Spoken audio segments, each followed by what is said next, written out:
we sequester 3.5 pounds of carbon dioxide equivalent every pound of grass-fed beef we produce. I will not allow a person to tell me that it's because the way I'm doing it, it's destroying the earth. Contrary, what I'm doing is part of the healing process. And I can show it to you. I heard you say that you think the USDA labeling system is basically intentionally fraudulent. You also said that you think that the Technocrats are villainizing carbon. She'sby Podcast, check it out. The She'sby audio experience. Train by day, She'sby Podcast by night, all day. Will Harris from CEO of White Oak Pastures. It's good to have you, man. It's an honor to speak with you. Good. Thank you for having me. I first came across you, I think, from Paul Saladino. I believe you were a sponsor on his podcast, and then I also saw you on Joe Rogan, which was a great episode. What's it been like for you? Because you're a farmer, right? And then now you've almost been thrust into this media scene. Well, I don't feel it's certainly been a pleasure to be on Joe Rogan show and these other things, but I don't feel particularly affected by it. I mean, it doesn't take a lot of my time, and I still do what I've always done. It's just that every once in a while I'll take an hour or two and talk to somebody about it, which I'm happy to do. It pleases me and honors me that people are interested in what we're doing here. So I'm delighted to talk about it. I am not a good speaker. I am not a good presenter, and I don't consider myself to be on any kind of speaking circuit. And that's not a skill set that I have. I do have a lot of experience in three areas: animal welfare, regenerative land management, and rural community building. Those three things I've got a lot of experience in, and I'm passionate about, and I'm happy to talk about it. Yeah, I think it shows that I really do think you are doing good work, and I think a lot of people can see that. Can you just sort of quickly explain how regenerative farming is different from, say, just a standard farm? I can certainly tell you that. I don't know if I can do it briefly. There's a lot of difference. So I guess if I were going to really try to give you the Cliff Notes version, I would say that industrial farming, factory farming, monocultural farming is about killing everything except the crop you're trying to produce. Everything else needs killing. What we do, regenerative agriculture, regenerative food production, is about keeping all the cycles of nature operating optimally, which means nurturing, not killing. The cycles of nature are, to name a few, the energy cycle, water cycle, carbon cycle, microbial cycle, mineral cycle. Mineral cycle, correct. And the use of technology in industrial agriculture breaks those cycles of nature and causes there to be less life. What we do is try to optimize, to the extent we can, those cycles of nature so that it's teeming with life. Gabe Brown, do you know that name? Do you know the name Gabe Brown? No, I don't think so. He's a pretty legendary regenerative farmer from North Dakota. He wrote a book called Dirt to Soil. But he like me was an industrial farmer that came to regenerative farming. Not many of us. Most guys that are in it came to agriculture in the regenerative space. But Gabe and I are industrial farmers who came to it. And he says that when he was an industrial farmer, he woke up every morning looking for some things to kill. He went out to his fields looking for an insect or a weed or a fungus or something that he could kill, use technology and kill. And today what he does, like me, is look for ways to make the cycles of nature optimize, keeping things alive. Yeah, I think it will probably make you feel better as well, because you're almost going out there with a negative mindset, like, what's messing up my farm? I need to destroy this. Versus you're trying to look ways to create like more abundance in life and how it's supposed to be. Yeah, I think it's probably healthier. I'm certainly a happier person operating that system. I was successful in the industrial system. We weren't rich people, but we lived very comfortably and made money every year. We paid taxes on this farm every single year that we were operating industrially. So but I just enjoy this a lot more. And two of my three children came home to run the farm regeneratively. And had I stayed on the industrial path, I'm pretty sure they would not have come back. Yeah, that definitely does tell you something. That was something else I wanted to ask you about. Was I've heard you say how your father was running it, the farm, like conventionally, and then you were originally for, was it 15, 20 years before you then made the switch? What kind of pushed you over the edge? Because I've heard you say that doing it regeneratively is a lot harder, it's more expensive. What was the thing that made you want to switch? The broad answer is I got tired of the excesses of the industrial system. And the first kind of the canary in the coal mine for me was animal welfare. What I had always thought was great animal welfare, I never questioned how I did it. And I suddenly started looking at it more objectively and realized that this is not really good animal welfare. And we can talk about that a lot if you want to, but from there I quickly ran over into the land management. So when the light bulb came on with the animal welfare, it shined a light on the land side of it as well. And that started me really focusing on what I was doing wrong or what I was failing to do that was right. And I studied on it and agonized on it and made changes, and some were good, some was not.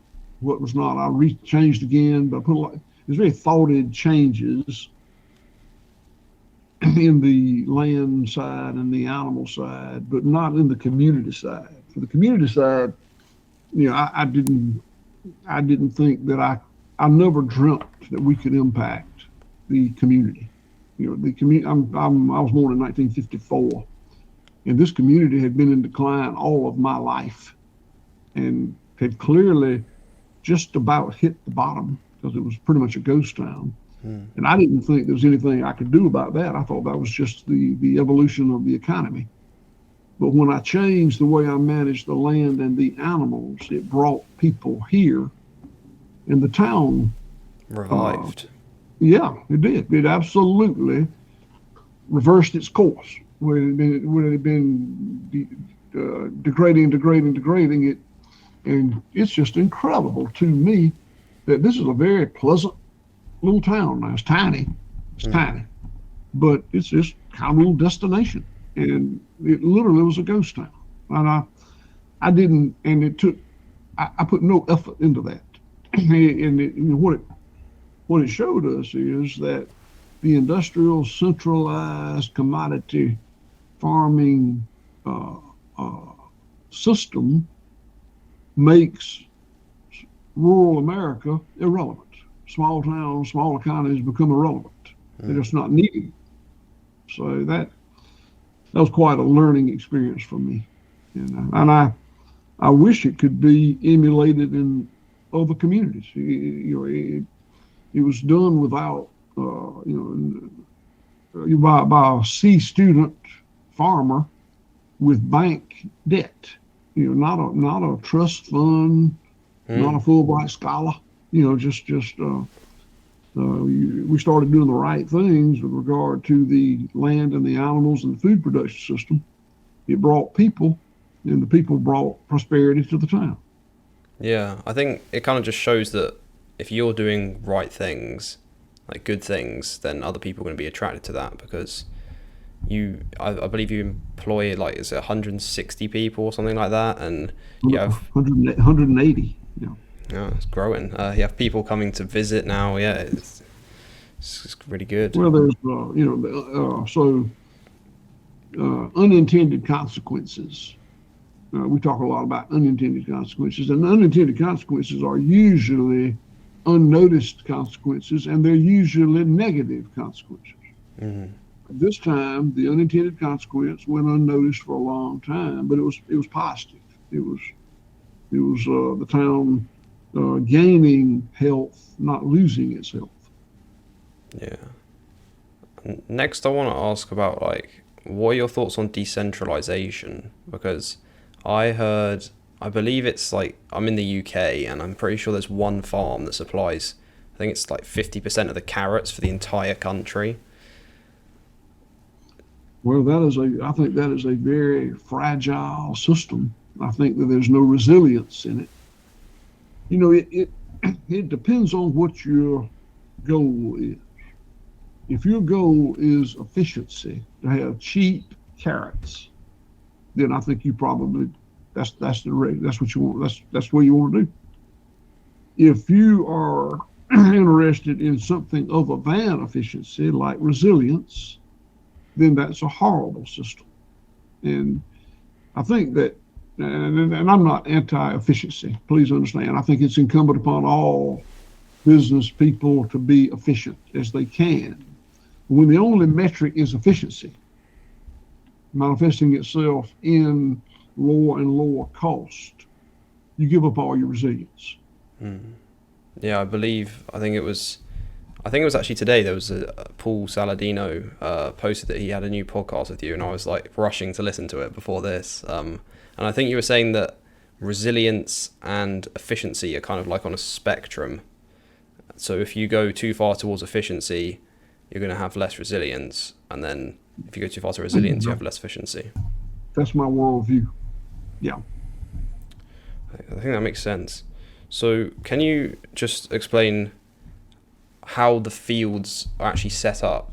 Because it's not just you've got cows, right? But they're not just in grass fields. You have like trees, and the animals are in together. Is that correct? So we pasture raise 5 red meat species: hog, cow, sheep, goats, and rabbits. Rabbits is a tiny business.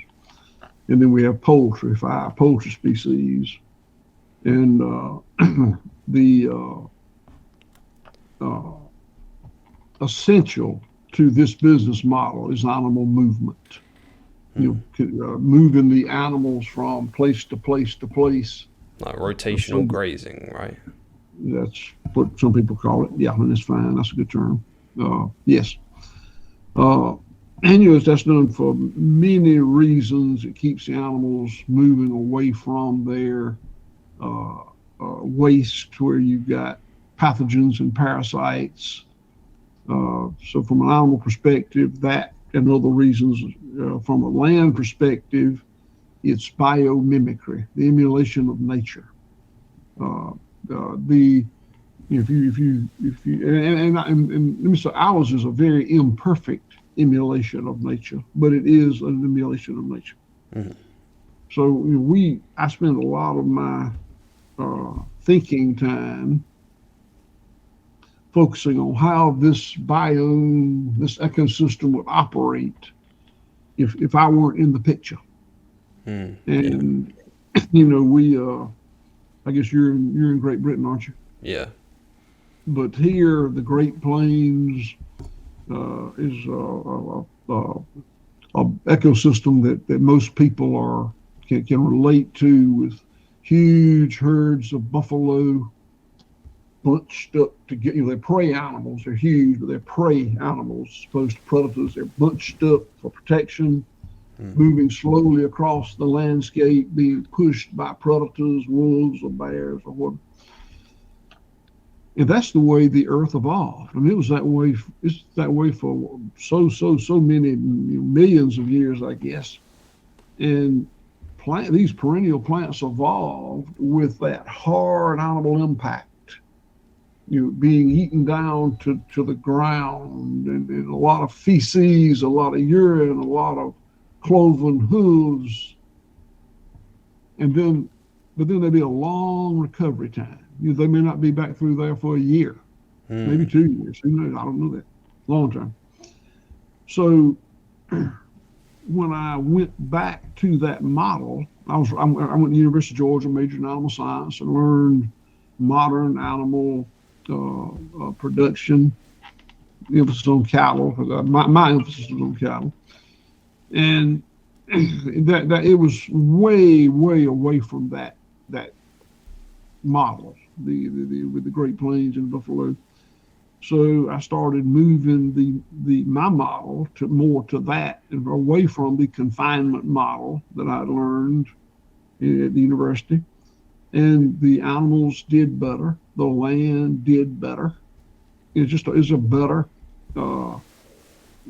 model. I had my cost of production in the beef was more, but the system was far more resilient. There's that word again, resilient, right? Yeah.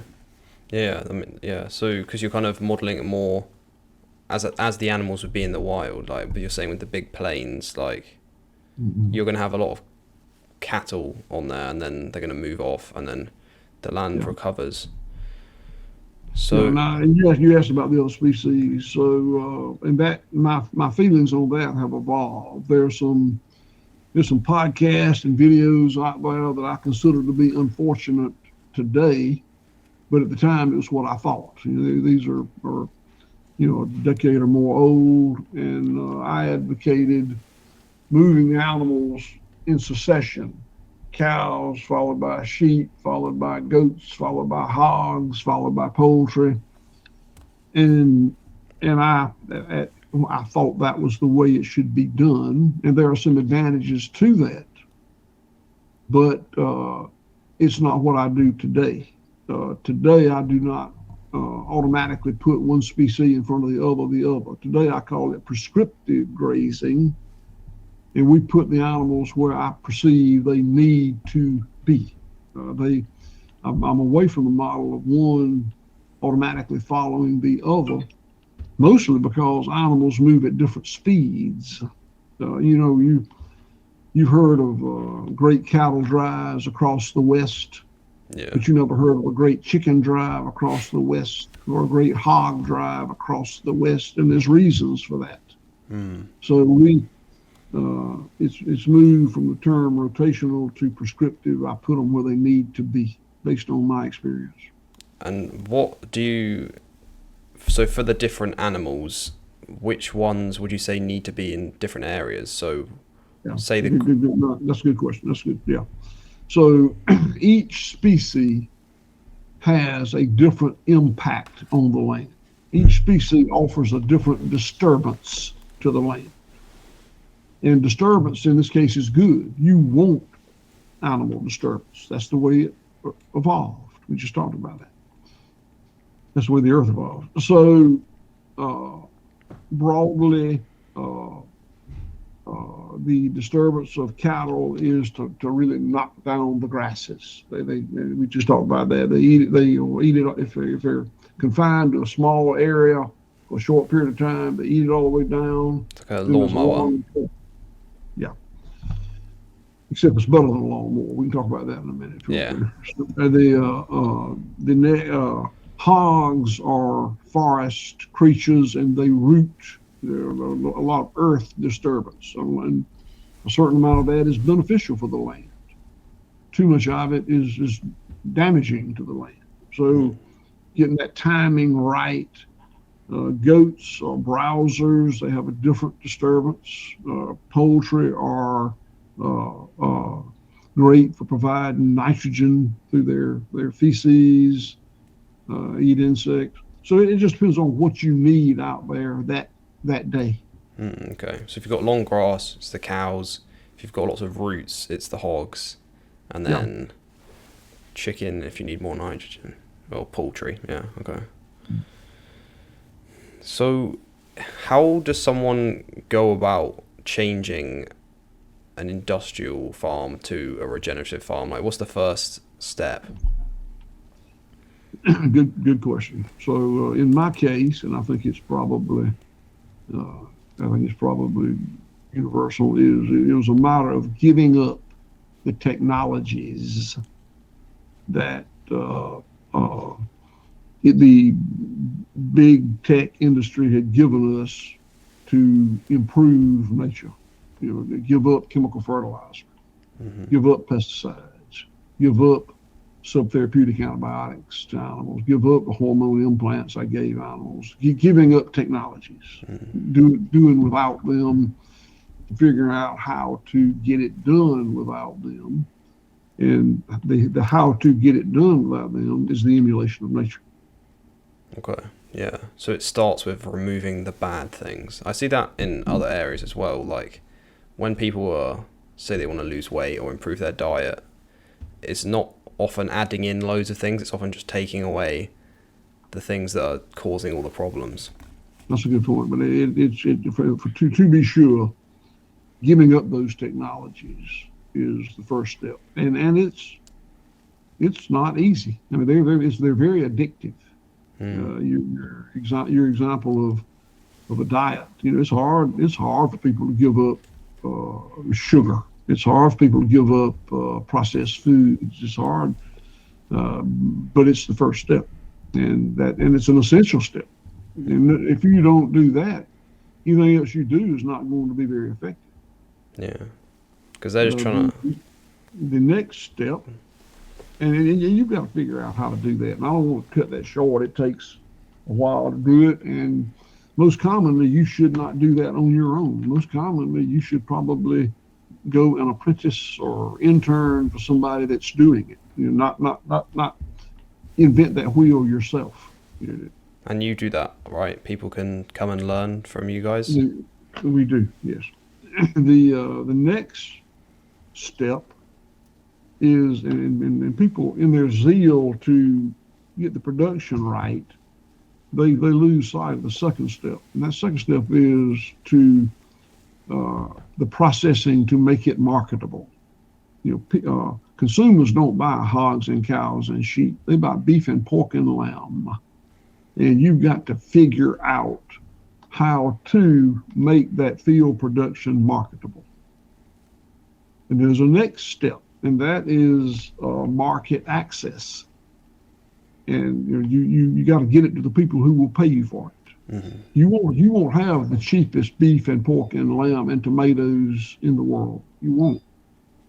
So you've got to figure out the market access of how to get that product to a consumer that will monetize it. They'll allow you to monetize it. And all these things are hard. And you don't recognize the next hill till you get to the top of that hill. You're so focused on how to learn, on learning and mastering the production, that's all you get it produced and say, I got to get this, make it marketable. So you climb that hill and you think, and you reach the top of it and you figure it out and say, now I got to monetize it. And it's and I don't mean it's so daunting a task that people shouldn't do it. I just there's a lot of people have gone broke because they thought this was the only hill they had to climb, and then they found out there's one or two more hills.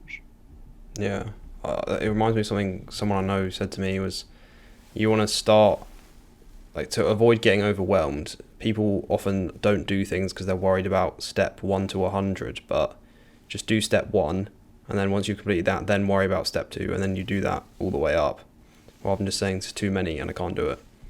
Yeah, but I'm saying kind of the opposite of that. You gotta consider all those steps. You can be overwhelmed by doing too much too quick, but you can also become a casualty by accomplishing what you set out to do and finding out that that's not enough.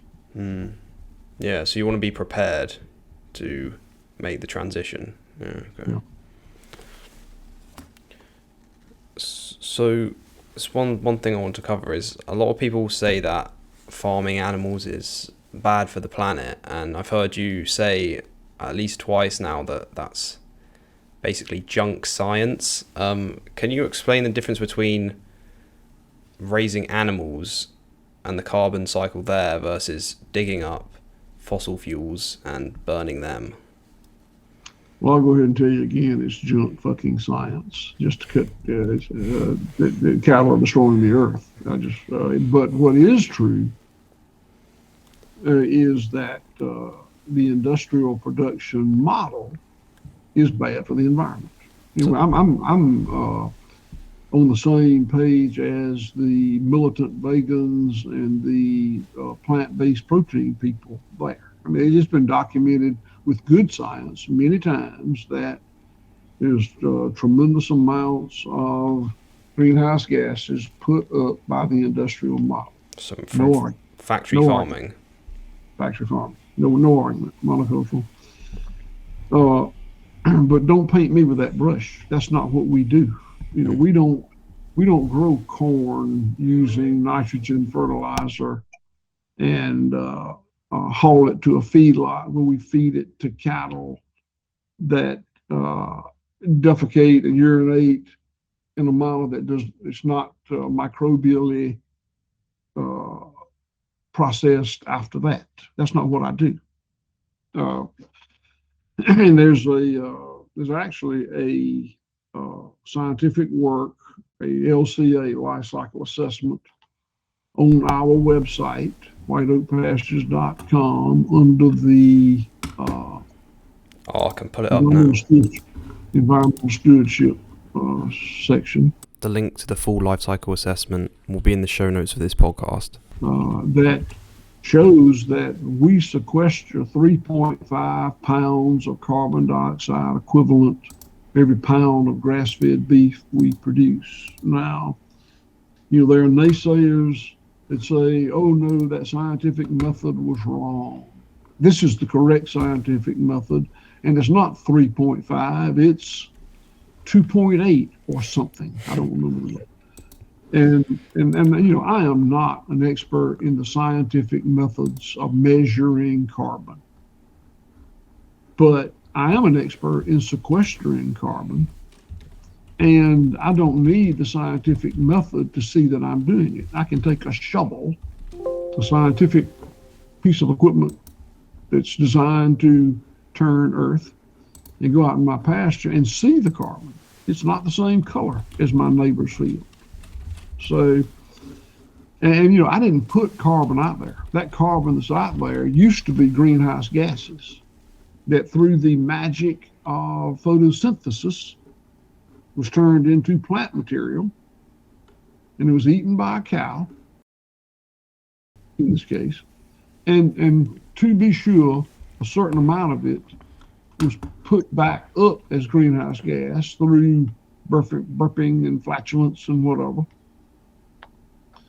But a lot of it, probably most of it, went on the ground in the form of manure, where it was immediately attacked by microbes and insects, and much of it wound up as sequestered in the soil. And of course, the roots of the plant are, when they die in the soil. So it's inarguable, and it's almost laughable if you have any understanding. But sadly, most consumers don't have the exposure to have that understanding. Mm-hmm. In the same way that I don't know how to program a computer. I don't know. Yeah, I think that's an important distinction, that the carbon going through and this cycle with the cows, it's not new carbon. It's in the grass.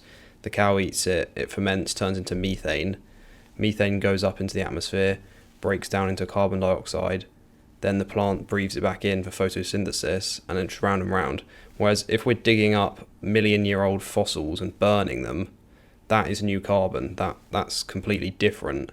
And I feel like meat is almost like a scapegoat for some of these other large industries. I feel. Would you agree with that? That Absolutely. I think you did a great job summing that whole thing up. Yeah. So what you've got is you have got a percentage of the public that is very, very anti-meat. The most passionate of them are the vegetarians and vegans that I'm gonna call them militant vegetarians and vegans, and I want to make the distinction. A vegan or vegetarian believes that they should not eat meat, and that's fine. That's a personal choice that everyone should have the right to make. Yeah. A militant vegetarian or vegan is a person who believes no one should eat meat. God damn it! They'll come up to you and tell you how evil you are. Yeah. I mean, I'm making the decision that you will not eat meat, and they're passionate people. I think they're wrong, but they're passionate people. And then when you take that sentiment and add it to the business interest of these plant-based protein companies that have a lot of money and a loud voice, then you can villainize a beautiful production system. And that's what they've done. And it's incredible to me how efficacious it's been. I can't believe it. So is that the main way you think we ended up here? Is through just the pursuit of profit, really, by these companies? Well, I think it's the pursuit of profit and the passion of a small percentage of the people. Again, for a person that's vegetarian or vegan because they just can't bear the idea of killing and eating an animal, I respect that. That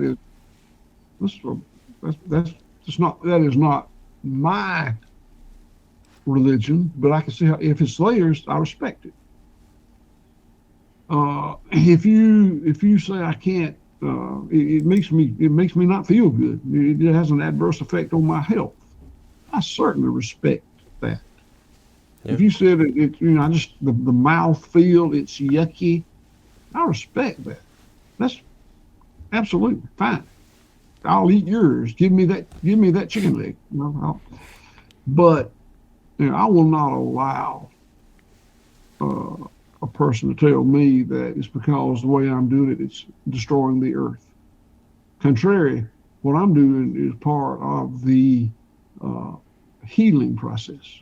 And I can show it to you. I mean, I don't think I've ever had anybody on my farm that I couldn't take to the paddocks and show it to them and make them understand it.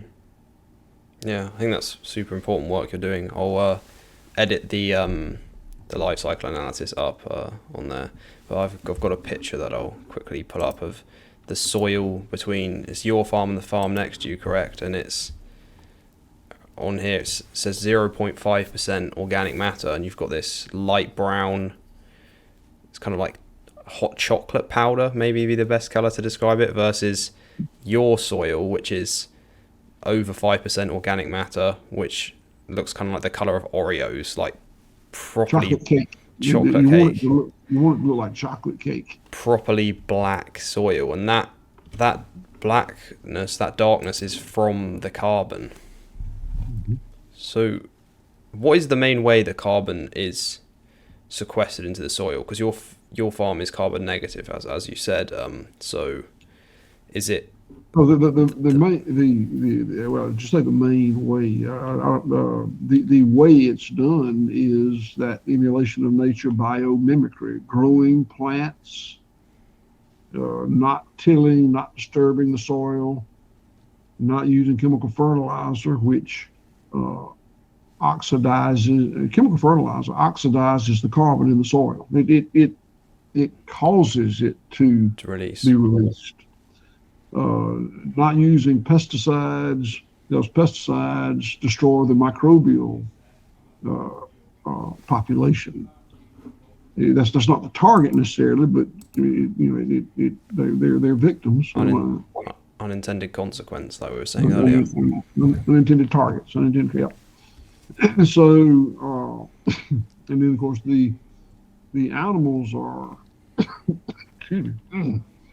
Now the ruminant animals are essential. You said something. I mentioned something about the grass. You said mowing. You mentioned that.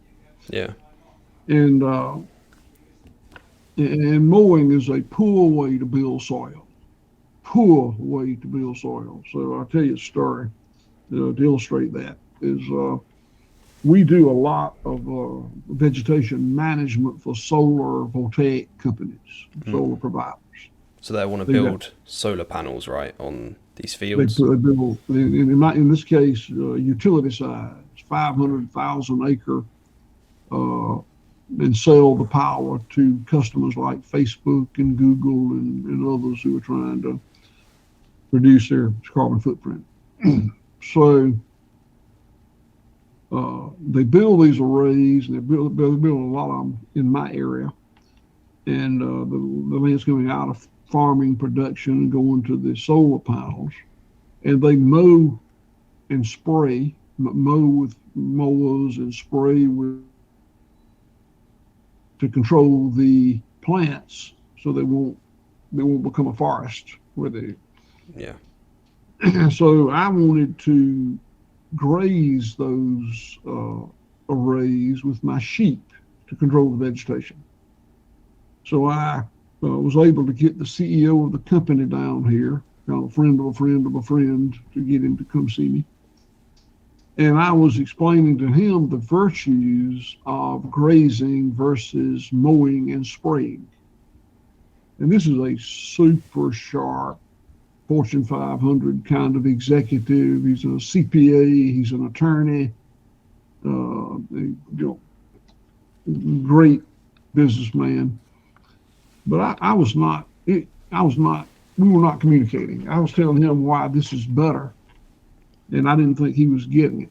And we happened to come to a place on my farm where we had done some mowing. We don't do much mowing here, but every now and then there's a circumstance. So this is a place that we had mowed on one side of the fence, and on the other side, the cattle had been grazing. And I mean, just so fresh manure everywhere. So I'd been explaining to him about the microbes in the soil, making it healthy so it can sequester this carbon. And I didn't think I was getting any points on the board. So I stopped my Jeep and we got out, and I took him where we'd been mowing, and I picked up this big handful of the hay, plant residue that was generated from the mower, and said, this is the plant residue, plant material that's been grown here, and it's been mowed, and 70% of it will never find its way back to the soil. It'll be volatilized, oxidized, and those microbes on the surface will never know it was here. It'll never make it down to them as food. So I stepped over the other side and said, look at this.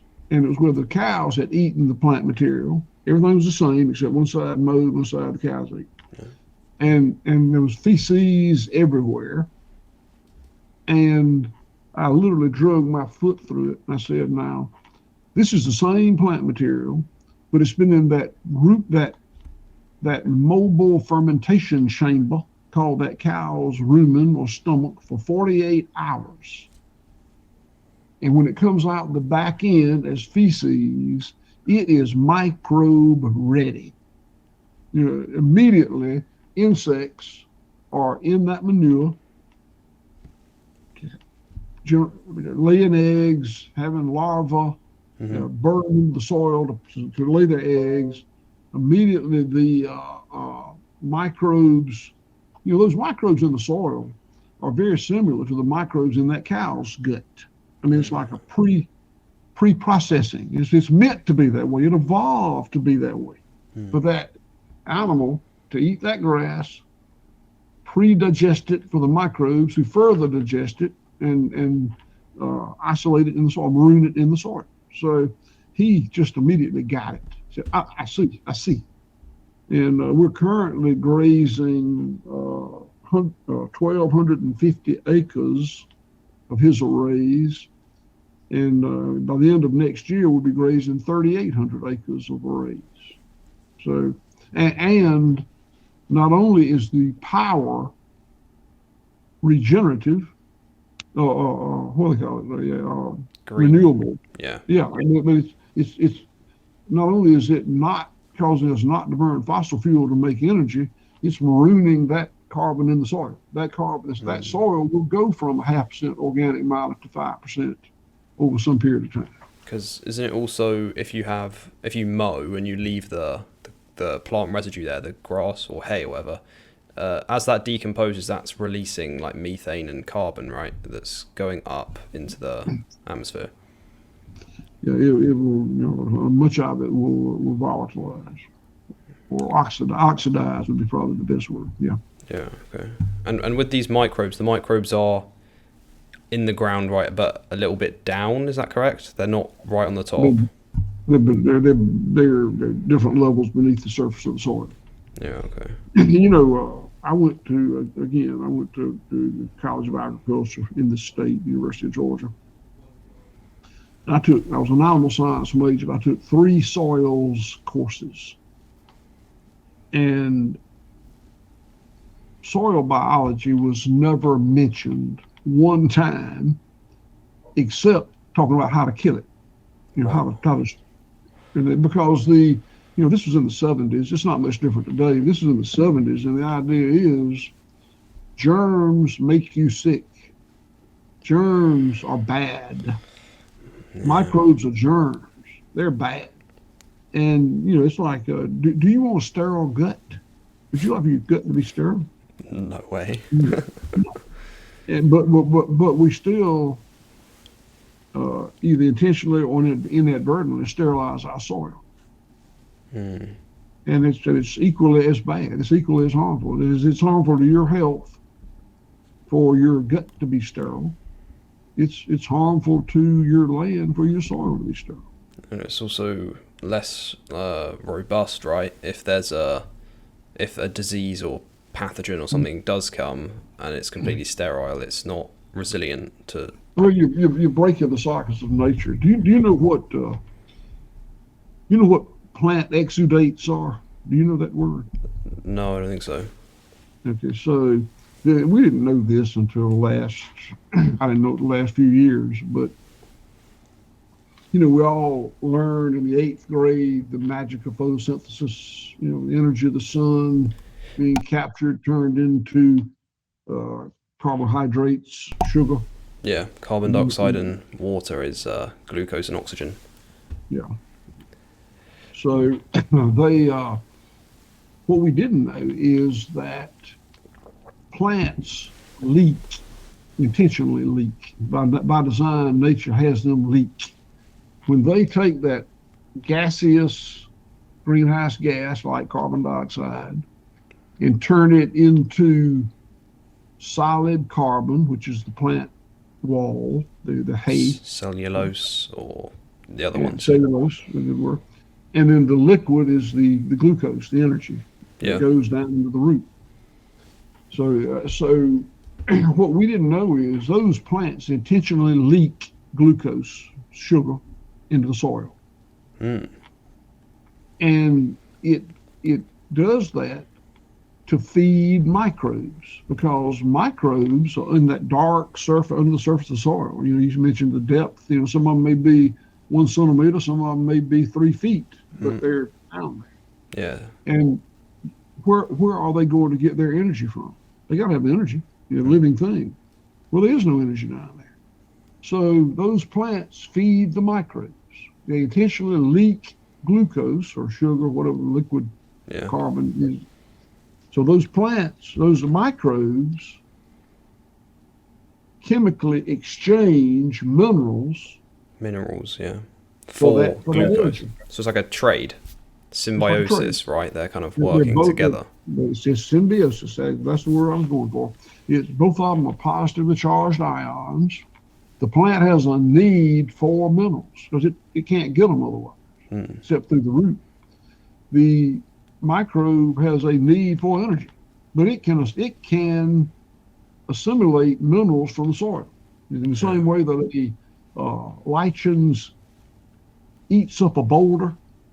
Lichen grow on a boulder, Yeah. tear something. So that happens in the soil, in the microbial level. So it's just a beautiful thing. Nature's just such a beautiful thing. But we, through the use of technology, say, well, we'll kill the microbes because they're germs. And then we'll mine potassium and phosphorus and other minerals out of the soil wherever we can find them, and farmers can buy them and feed the plants. So we use technology in terms of the pesticide and in terms of the mining chemical fertilizer minerals. Yeah.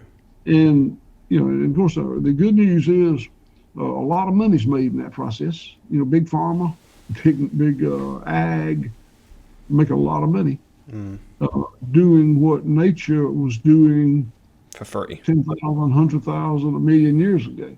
Now, it using those technologies really makes it efficient. I mean, it speeds up the process. It causes yields to be far greater than the natural system, but it comes at a great price because you're destroying or damaging those cycles of nature that has unintended consequences. It's unsustainable, right? You constantly need more and more fertilizer because the soil's so poor. Have you seen that really compelling video on any of our social media of the water coming off my farm and a neighboring farm? Yes, I have that. It's not a river, is it? It's a ditch. It's a ditch. Yeah. Joe Rogan referred to it as a river, but it's actually a ditch. It doesn't run all the time. It only runs when you have big precipitation events. Yeah, so it's like a. But it's the most compelling video that I have for this kind of farming, restarting those cycles of nature. I'll quickly pull it up now. So yeah, people should be able to see you've got on one side. The water on the left is coming from my farm. The water there is coming from a neighboring farm. So yeah, as people should be able to see there, you've got on the left is Will's farm, White Oak Pastures, and the water's quite clear. And then on the right, you've got this other farm which is using. They're using chemical fertilizer and pesticides and all that, right? Correct. Yeah. So their water's all kind of polluted. But is that from the mud? Because isn't it the more carbon in your soil, the more water the land can take? Yeah, what you see there is turning the water color is the soil washing away. What you can't see is the pesticide residue and fertilizer residue that's also in there. Mm-hmm.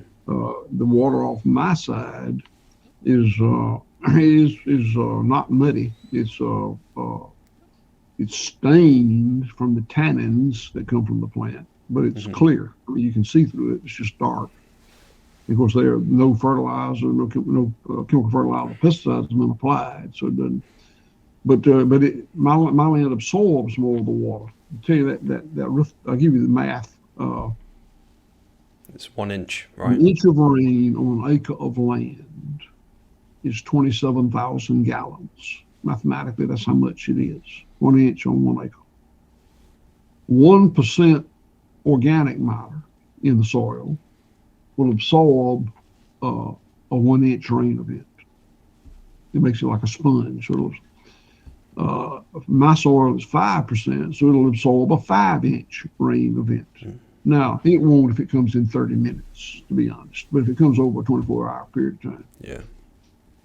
So it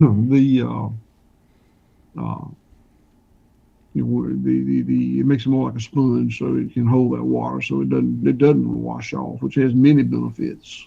Again, for the microbial population, for the plant population, etc. Yeah. Okay.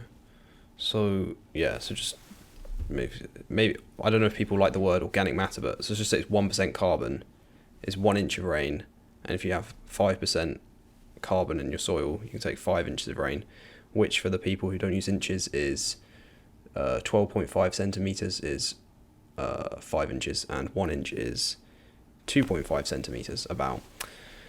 Yeah. Okay. So if you didn't have the cows, would you sequester less carbon? Because it's the plants that's taking in the carbon, right? But does the cow manure also take carbon down into the soil? Anything like that? Well, it's just what the cows are ruminants. They don't have to be cows. It could be sheep or goats, Yeah. llamas. The ruminants are an essential step in the system. As I told you, they turn that plant material into microbe feed. So that the plant feeds the ruminant. The ruminant through feces feeds the microbes, and the microbes through the exudates and the minerals. It's a cycle. It's a cycle of nature. It's a grazing cycle. I see. So you need the ruminants for the microbes. Yeah. Okay. The conversion. Yeah. Conversion. What did you say the word was where the plants are kind of trading with the microbes? Exudates is that's the sugar, liquid carbon energy source that the plant leaks into the soil to exchange in a symbiotic way with the minerals that the microbes have. Yeah, it makes a lot of sense because, I mean, this is hundreds of thousands, millions of years even evolution. Like, as an ecosystem, things are never, I've heard you say, they're never isolated in nature. You never have one of a crop or one animal dominating usually. And I think I see that a lot also, I think recently with humans are not perhaps living how nature intended. We have people are not moving as much and they're eating very differently. So I'm just wondering, like, I know you have, quite a few of these carnivore guys. What are your thoughts on like the kind of, they call it ancestral diet? How do you eat? Do you eat, I would imagine you eat quite a lot of meat. Yeah, I guess I was pretty much carnivore before they came up with that term. I mean, that to apply to humans. I am not on a strict carnivore diet, but I do eat a lot of meat. I don't eat processed food. I don't eat sugar. And I'm not the best. Nobody's filming me with my shirt off to show how many reps I can do. But I'm 68 years old. I don't take any medicine of any sort. I drink a bottle of wine every night, which I shouldn't do. I eat a lot of meat and unprocessed food, which is what I think I should do. I got a lot of focuses in my life other than my health. Yeah. I have certain. I spend a certain amount of time managing my health, but it's not. I'm not a professional athlete. I'm a professional farmer. I have other things that I'm focused on. Well, you seem very, very good for 68. I think it's great that. I think it makes a lot of sense that we should be kind of living how nature intended and working with it. Like we were saying earlier, that you wake up looking for how can you optimize the cycles instead of how can I go out and kill something. And it's not really you against nature, it's you're working with it. Yeah, I think that we've done the same thing with medicine, pharmaceuticals and medicine, health, that we've done with the farm. We've siloed the information. You've got in my case, you've got a fertility specialist, PhD in soil fertility, that knows very little about plants, and a plant specialist that knows very little about animal nutrition. An animal nutritionalist knows very little about, and so on and so on, and all this siloed expertise, but very little, what I call experiential wisdom of how it all works together. And I think the same things happen in medicine. I think that, researchers, brilliant pharmaceutical specialists do research to see how a certain drug benefits the liver without really having a lot of understanding about how adversely it affects the heart, and so on and so on, which is, I think, why we've had drug recalls and found out that it has unintended consequences. Same way we had pesticide recall. Yeah. And we probably ought to have a hell of a lot more drugs recalled and probably certainly have a hell of a lot more pesticides recalled. Yeah. I hear it a lot from like Dr. Saladino, how he says that he thinks almost that when you go to a doctor, you either go, like you said, you go to, well, not you were talking about the soil specialist, but you go to a doctor and there'll be like a heart specialist or a liver specialist or whatever. But the thing is, it's a whole system, right? The body, what happens in one area will affect another area. And it seems to be the same with the land. You've got to take into account all these factors, the carbon cycle, the minerals, the microbes. You can't really just isolate one and then the other one's going to work. And another thing Paul says is you want to focus on like the root cause, and not just throw a drug at it and hope that fixes the problem.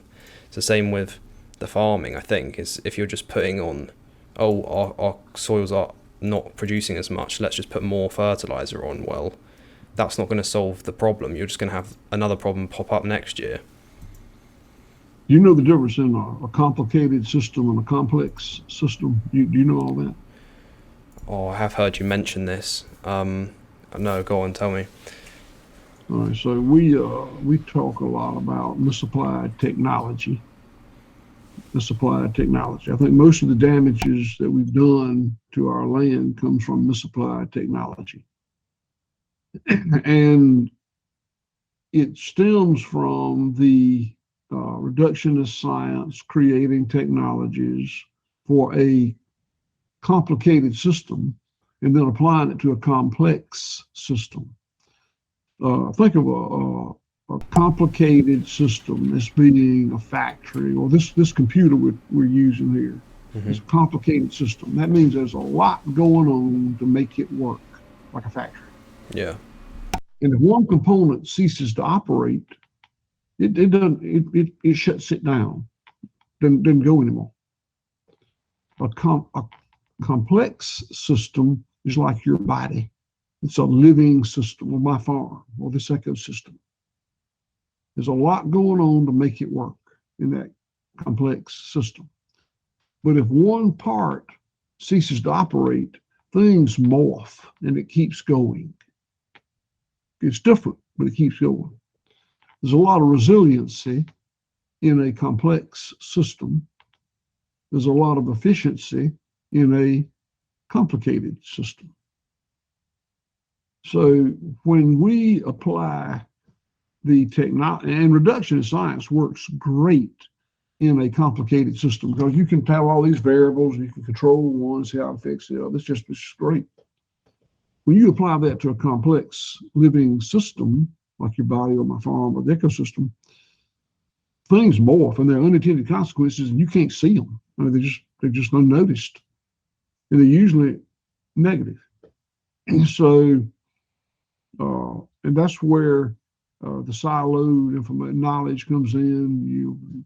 Smart people study these things and know more and more and more about a more and more narrow, the deeper and deeper knowledge about increasingly narrow parts of the system. So it winds up, it ends poorly. It's very efficient. And efficiency is scalable. You just scale it up and up and up. You mentioned one entity raising half the carrots in Great Britain or something. You can scale it up incredibly. But it's hard. It doesn't have much resilience. Yeah. Okay. I see you guys doing like social media. I found you have like an Instagram account, and I think that's really like great because that's really going to get the message out there. You have this digital leverage, is what me and some of my other friends talk about. What we call it is how you can reach lots of people with just one video. What got you into starting on social media? You can rest assured that I don't do social media. That's not my role here. That your daughters maybe? I have 180 employees. and and we've got people that do the social media. Now, there's a lot of interaction between them and my field people. You know, when we've trained our field people, and I'm including myself in that. That when I observe something that I think, and strange through with my cowboys and the other people in the field, when we observe something that we think is insightful or novel or something that needs telling, we try to remember to get a video, get a picture, and send it to the social media people here. My daughter's in charge of that department. Yeah. And so that we can tell our story. We think that our story is a beautiful story. And we think that we're very proud, fiercely proud of our system. Yeah. We want people to see it. We want people to know about it. We really want them to come here and look at it. But hard to get here. We're very remote, very rural. So social media offers us the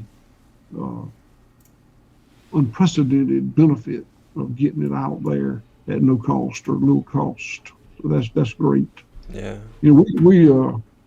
I actually have cabins here on the farm for lodging.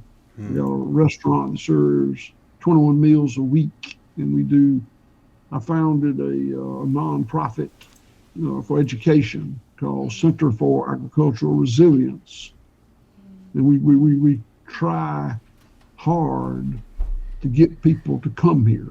And we do that for two reasons. One is I need to monetize my production, and those become my customers.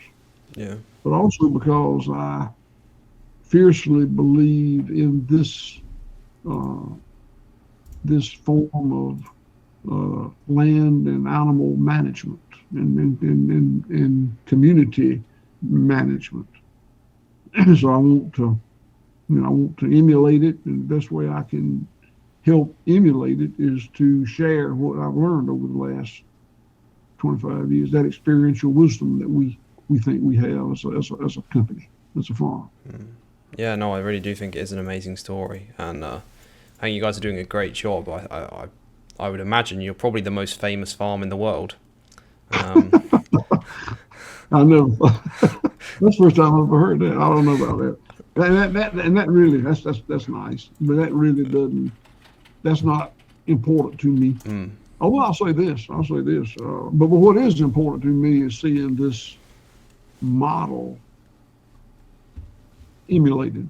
And to that end, a little over a year ago, we sold the book rights to White Oak Pastures to Random House, Penguin, Viking, 3 names, the big publishing company. You guys are, oh yeah, sorry, I was going to say, I heard on Paul Saladino's podcast that you're releasing a book, is that right? Is that yeah, I sold the book rights to them, and they're writing the book. They hired it's written. They hired a young woman, whose name is Amy Lee Graven, brilliant young writer. And she spent a lot of time here, and we spent an incredible amount of time on the telephone. And she has written the book, and it'll be released in September. It's called A Bold Return to Giving a Damn.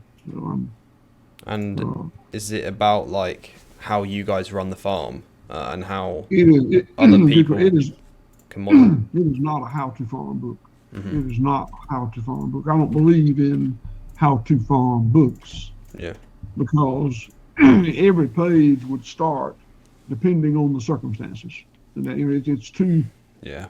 You can write a book about a complicated system, how to run a car plant, shirt factory.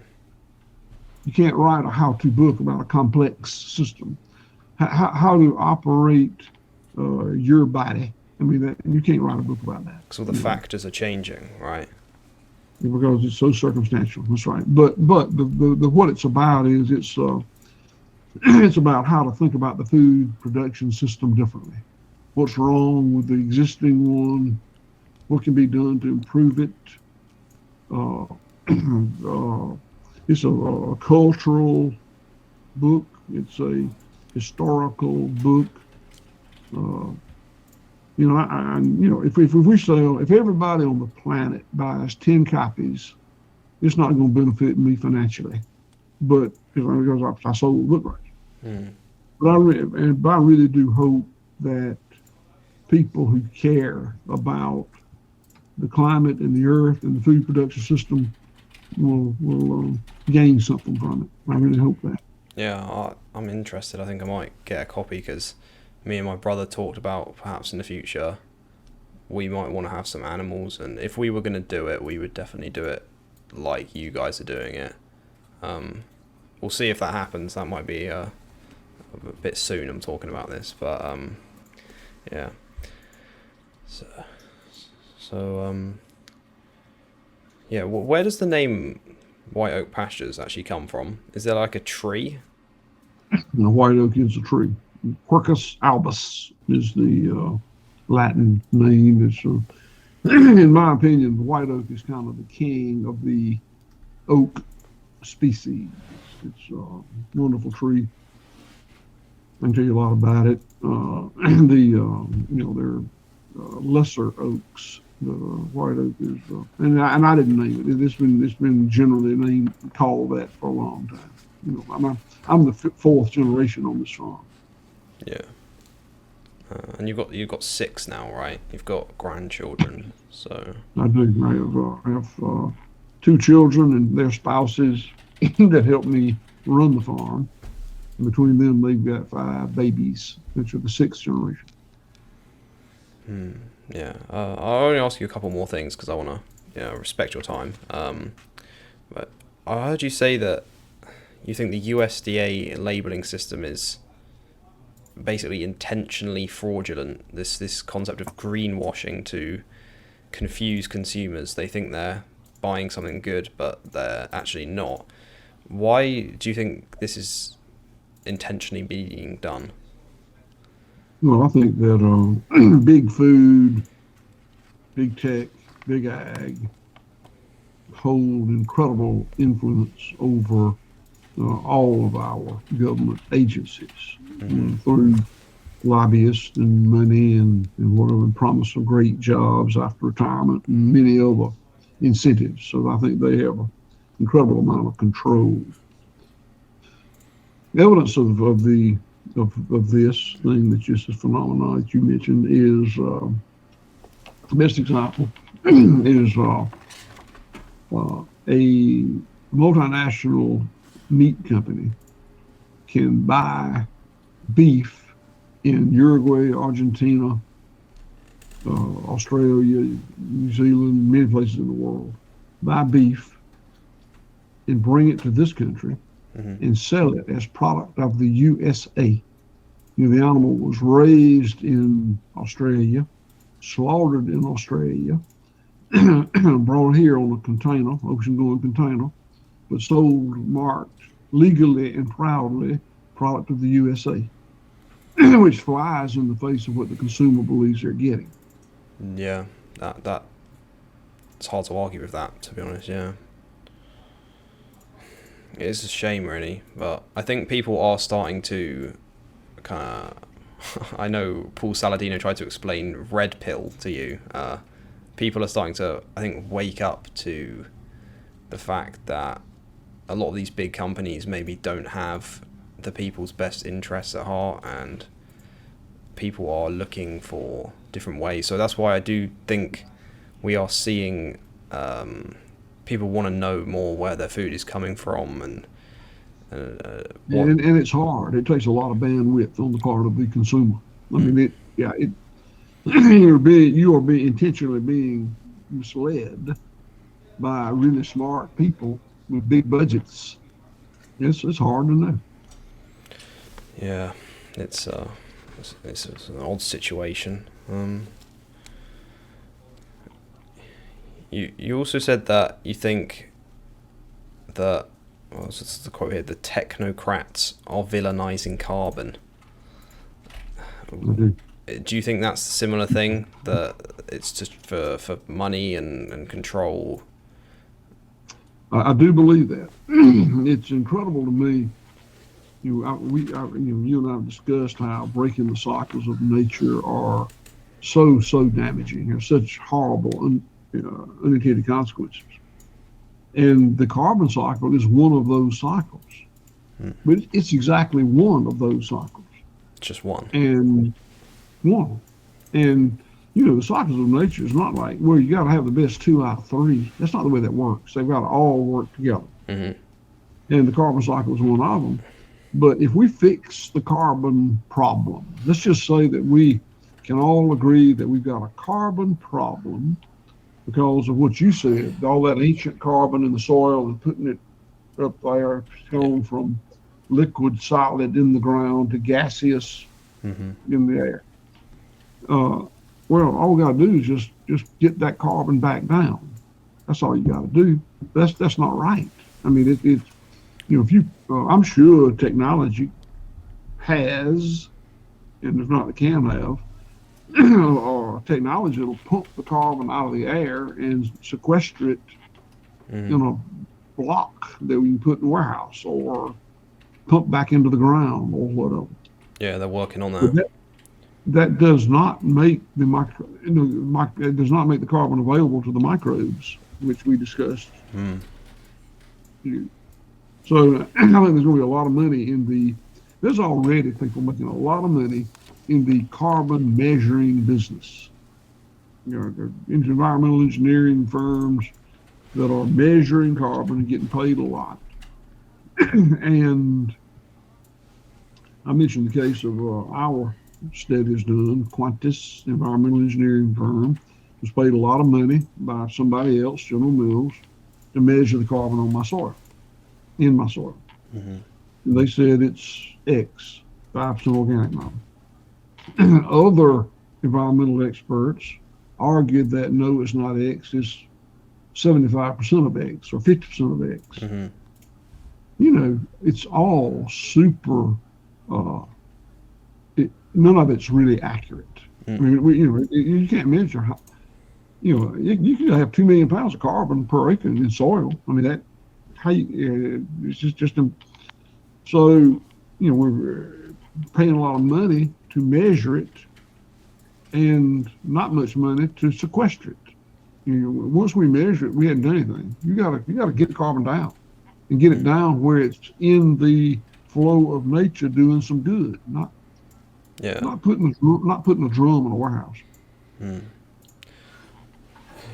think that's important that it is just one of the cycles and it all has to work together. It's like they're pointing at it and saying carbon is bad, but it's like, no, carbon's not bad inherently. It's just an element, and the system. It's an element on the periodic chart. Most of the solids in your body is carbon. Carbon's not bad. It's just in the wrong place, and it's the cycles of nature are broken. You have to rebalance the system, and the answer isn't just technology to suck it out of the air. You need to rebalance the system, and we need to figure out what we're doing to mess up the system in the first place and stop doing that. And a lot of us have figured it out. I mean, it wasn't rocket science. We figured it out. We got that. Not just me, a lot of us. It's got to do it now at a wider scale. Well, there's a lot of money. There's a lot of people, powerful people, making a lot of money on the current system. Big ag, big tech, big food. And there's a lot of improvement to be done by changing the system, but there's not necessarily a lot of money to be made by these big, powerful multinational corporations. So it has to come at, I've heard you say, at the consumer level, that there's not really the incentive for these companies to do it. The consumers have to demand, we want better. Well, the big interests are de-incentivized financially. Yes. To change the system. The system's working beautifully for them. I've heard you say a few times that you have a lot of kind of purpose and you seem to really enjoy what you do, that you feel like you're having a good impact for your community. And I think it's a great example of how if you just sort out your local area, if everyone did that, then the country would be sorted out, then the world would be sorted out. I'm just wondering, like, with your purpose, do you believe in God? Does that help with purpose at all? Do I believe what now? In God. Oh, yeah. So, absolutely, I am not a churchy person. I'm not. I don't go to established religion churches, but I think I'm very spiritual. I think that I realize how insignificant I am in the great scheme of things, and how beautifully the system works.